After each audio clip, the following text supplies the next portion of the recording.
Good morning, guys.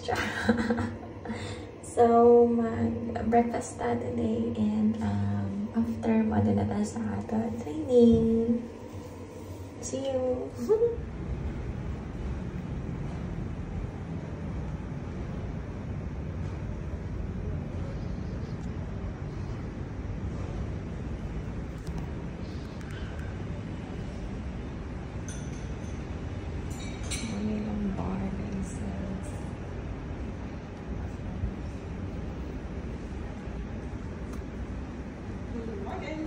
Good morning!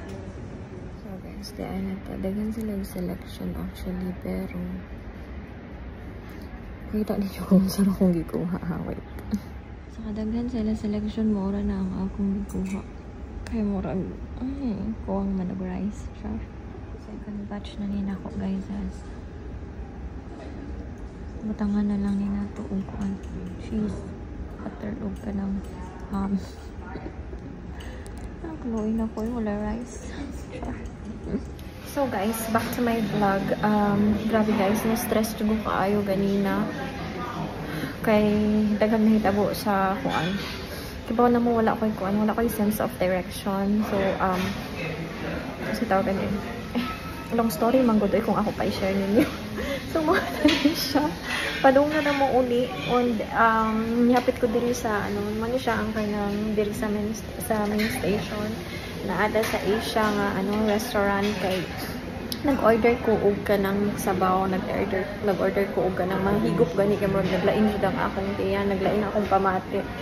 Sa gahapon pa ni sa paglaga nato niya sa atong mga gipangaon kay ang gi-prepare lagi sa ngadto sa company is kanang dili pagkaon nga kanang gusto gani na ako unya karon murag nangita ko og kanang kasi tawag gani nangita ko og kanang sigupon. So mao ni siya ang akong gi-order. Siya mao na siya akong gi-order sinabaw ta for today's video kay para na siya para wala sa lain sa akong gibati. Charot. Guys, and mukhaon na tanong sigop na ta samtang init pa. Unya update lang di ay sa gawas diri sa Berlin nag-uwan siya. Nag-uwan siya pakita ko sa makadali di ay sa kuan sa background sa restaurant. Unya mukhaon ako buyers. So guys, mo na siya ang background. Mo na siya akong view samtang mukhaon ko. Kana siya. Unya daghan kaayo mga kuan dito. Diha na lang kutob kay na ay mga tao sa ato. Siya diri sa akong kilid. Lingaw kaayo ang Berlin kay nag-uwan. So there you go and bon appetit na po. Bye-bye!